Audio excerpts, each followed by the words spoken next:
Hey there guys, and what is up? Real Diversity here. We are back with another video, and here today I am here to explain basically how to understand and basically just read these cards, because I feel like there's a big misconception on cards.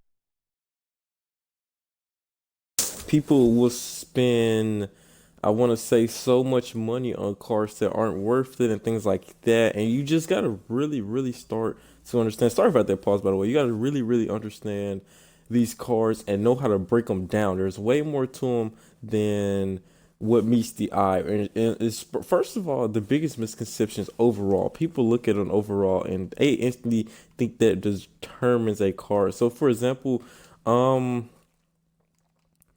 where's the token market at? Okay, these opals, for example, obviously here they are decent, but compared to some current, I would even say diamond cards. These cards are not the greatest, except for obviously they do have, well, even his three is 90, so it's plenty. It's amethyst cards there are probably.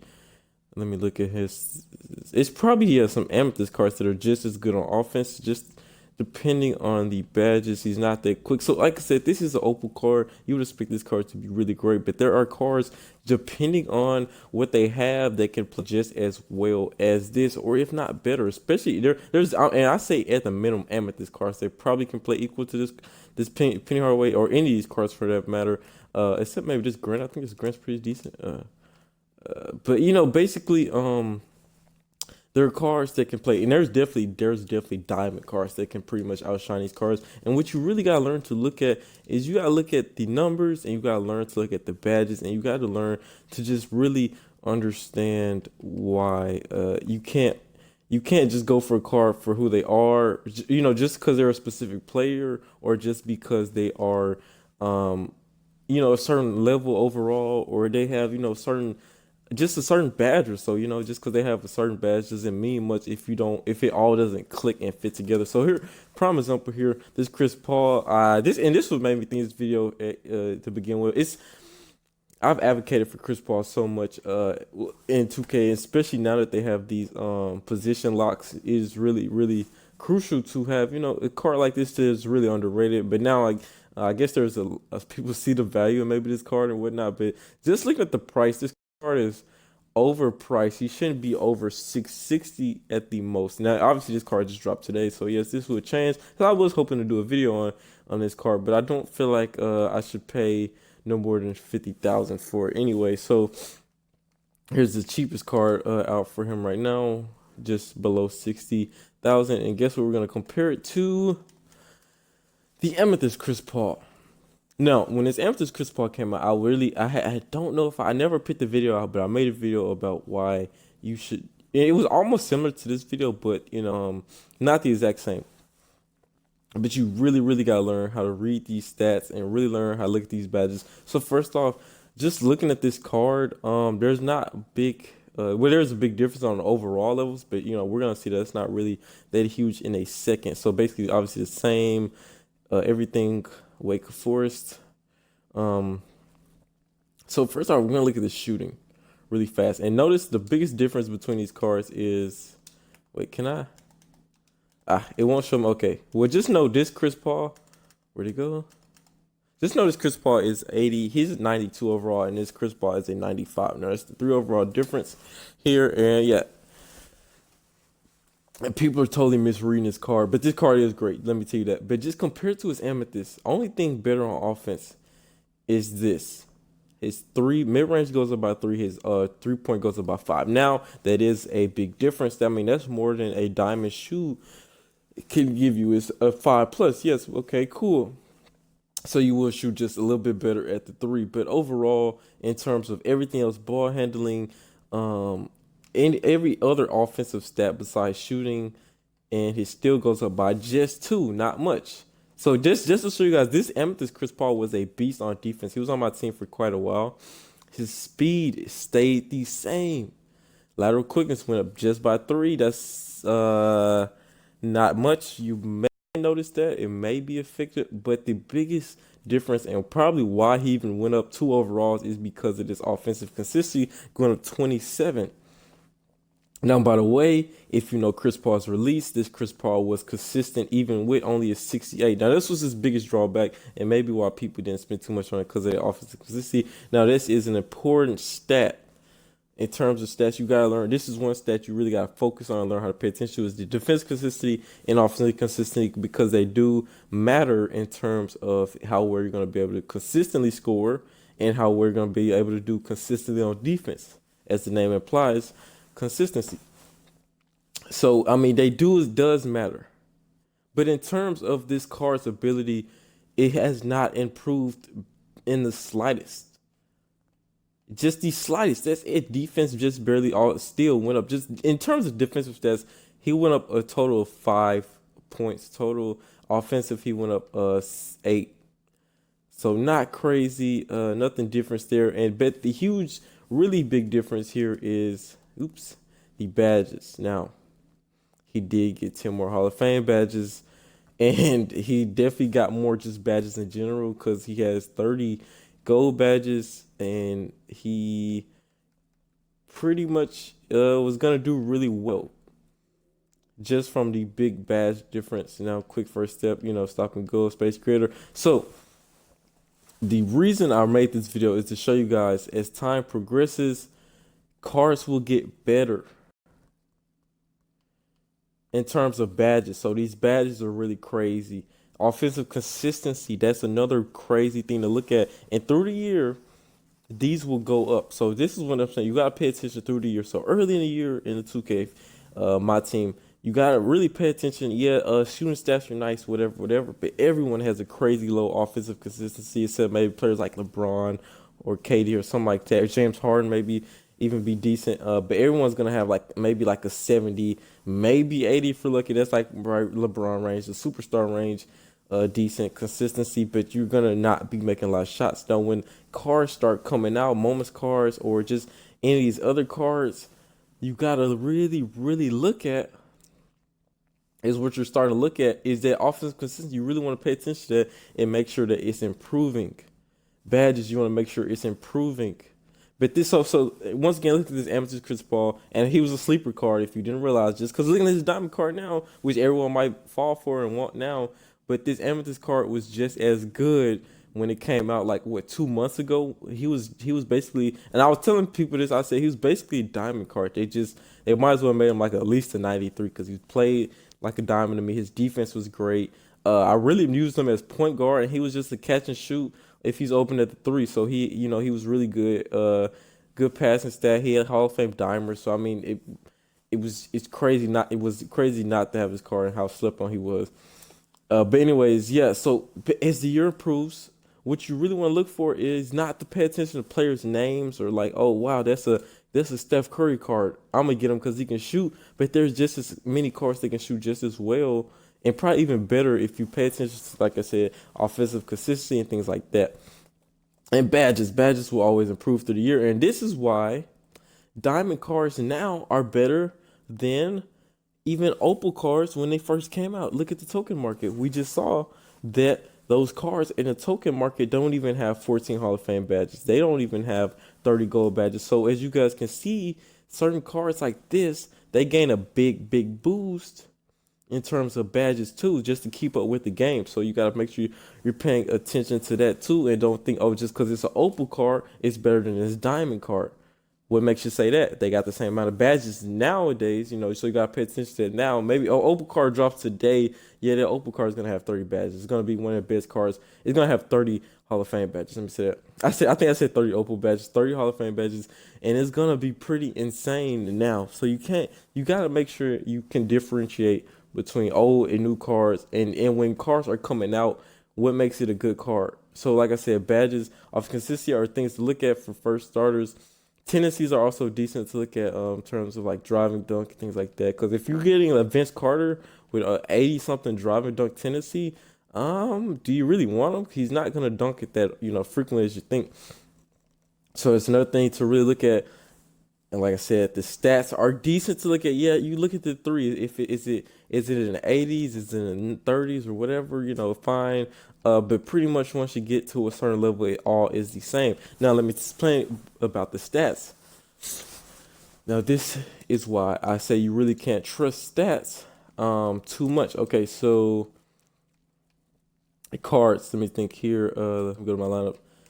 These cards just came out recently, so you know they're pretty decent. Josh Smith with Danny Granger. I made a video for it. If you guys want to see how these cards play, just check it out. I talked about it a little bit too in that video, but it's not going to show it here. But in that game, with the coaching and all that good stuff, his Danny Granger stats are 99 mid range, 99 3-pointer. But you looking at the stats here, you're just thinking, oh, 96, 94. But the stats change in a game just depending on who your coach is, if you got shoes on them. It's a lot of factors. And I don't even with my coach, okay, brings it up by 5. So he has a 99 3-point, like I said, 99 mid range. Now, some people may think, oh, well, let me see. Wait, let me look at that again. Make sure I know. 96, 94. Okay, so we're going to look at a card that's everyone would assume could shoot the lights off. All right, Mr. Bird here. He goes for 200,000 MT. Now his shooting stats: mid-range 97, 3.97. Okay, you think he shoots a little bit better in your mind, but in reality, these cards in a game have the same 99 offensive shooting stats. There's no difference.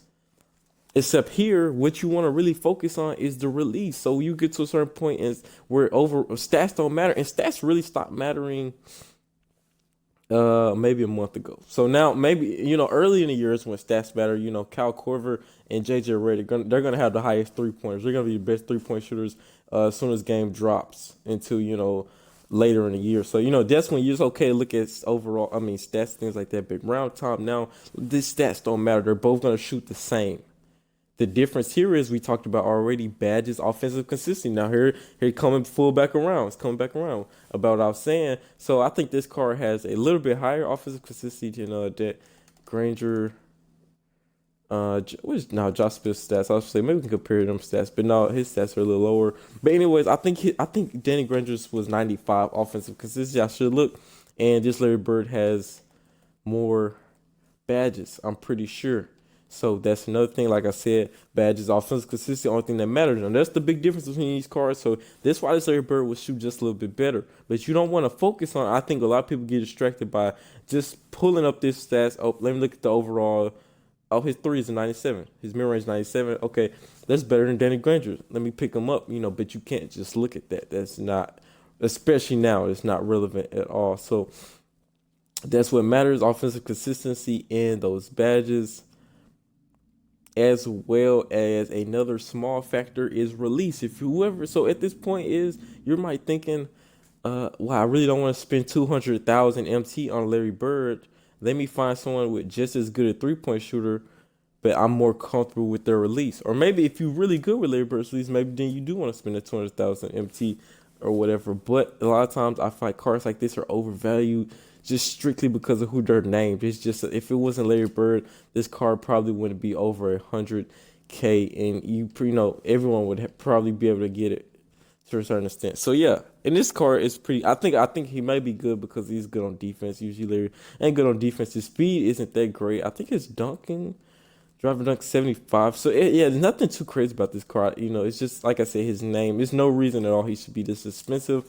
But people, once again, and these cards sell for less than, I think you can get them for less than 60. Yeah, they're cheaper than that Chris Paul, actually. Most of them. Or was. I think I definitely got my card for under 60. Yeah, 59. There you go. There should be some definitely lower 50s in there. Josh Smith probably even goes for close to 30. I wouldn't even probably say. Yeah, he definitely probably is in the 30. And then there's cards like this Jermaine O'Neal. If you want to spend the time and grind, this is a great card because it goes to Pink Diamond. You just got to be willing to do that, grind it. But the point of this video, like I said, was to just know what you're looking for. And say it again. I know you heard me say it 10 times.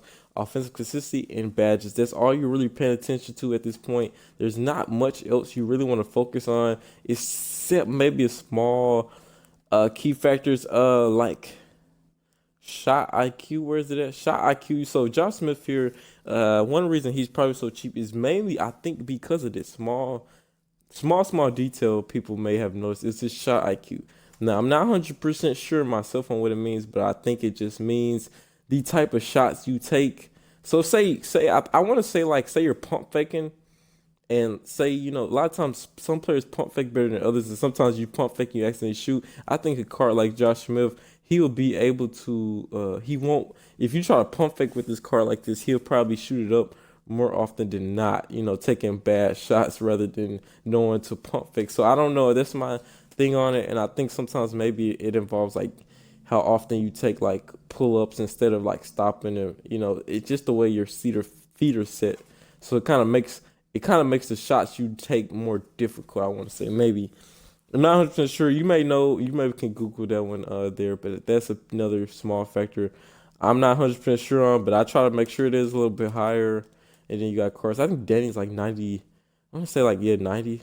So yeah, and his offensive consistency is 95, like I expected. So like I said, that Larry Bird will shoot probably better, just slightly, just like out of 100 shots, that Larry Bird would probably make maybe like one or two more, three more, maybe if we took them the exact same, released them exactly the same, and things like that. So yeah, and once again, let's just look at that Chris Paul again comparison. I just wanted to make sure you guys know. So that Chris Paul is a 95, and the one I'm comparing it to is a 92. Just for clarification. Oh wait, I might be able to bid on this. I might bid on one. See, I don't think yeah. So yeah, like I said, his just shooting went up just a little bit, but like I said, you really don't want to compare that stuff. But in the game, this Chris Paul will have like a 98 and a 99 mid range compared to this Chris Paul would have like a 90, close to a 99 mid range, and then and like a low 93 pointer in the game. And that's not without shoot. But is that really that big of a difference? Not really. But once again, what it really matters to is offensive consistency. Now that's why this card is so much more expensive than the Amethyst, and that's why the Amethyst got slept on. If you ever just happen to look at this, you know what I'm saying? If you ever just notice that, like, wow, you might not notice that, but this is the perfect example, and that's why I really decided to go ahead and drop this video now and just elaborate on why that is. So that's pretty much what you gotta do to break these cards down. So don't be fooled. Don't go for just because it has a high 3 point overall. It doesn't mean much, especially if the offensive consistency does not match up with it. But like I said, in these badges, they do. I mean, in the game, yeah, you're gonna make probably more. You're just gonna make more shots if you just have a Hall of Fame catch and shoot compared to gold catch and shoot. It's just how it is. Just I mean that's just what people create badges for. It's just gonna make you pretty much a better player. In terms of that, I mean it's not much to explain there. You pretty much know how badges work, but Hall of Fame does make a difference. And another thing, really fast. Let me mention this because the video is getting really long. Is heat check cards. There's a reason heat check cards don't play as well. So, has James Harden played good recently? I think did I ever make that video? Oh, wow, this James Harden, yeah, he dropped. But this James Harden, he had a 96 offensive over. He was his heat check card was a 96. And in terms of offense, these James Hardens were both equal in terms of offense. But the difference between them was, the athleticism never changes for these heat check cards, so they won't ever get faster. So that's the bad part. But their consistency does change, so it wouldn't matter too much there. But then here's the biggest difference: is the badge. And then obviously heat check cards are very dependent on how a player plays. So you're like, well, if he don't play good, then it's not gonna be worth much. But when they do play, when people use them. Badge wise, that's all it is about these cards. Is their badges just do not pretty much, they don't equal up to newer cards, or the higher up overalls that are being released with them. So but that was just another thing, quick take I want to let you guys know on. But yeah, this card was definitely 96 the other day. AD was pretty high too. I think AD had even a higher overall than his like most recent moments card. He was like in 96, I think, the AD. So has anyone been on fire? Coos? anyone doing really well? Was that Chris Paul ever? Let me check that Chris Paul. Okay, yeah, he was on fire, but not much. He didn't get the boost I feel like he need. Okay, yeah, I don't think there's any other cards. Maybe the Jimmy Butler's check him. Nah, okay, anyways, there was a point though, is that some of these heat check cards do, especially when those players do really well, especially like if James Harden drops like 60 points, best believe his heat check cards is gonna be like a high 95, 96, something like that. But guess why people don't use it? Because of the badge difference. That's it's just not efficient to really use that card. But in terms of offense, he's equal to that pink diamond James Harden, on certain days. So, it's sometimes a good thing to look at depending on like who, if the card has a better version or not. But anyways, hope this video is helpful. Leave a like, leave a comment, subscribe if you're new, you know and share the video to anyone who might need to see this. But hope you guys enjoy. Once again, World Diversity, we're out. Peace.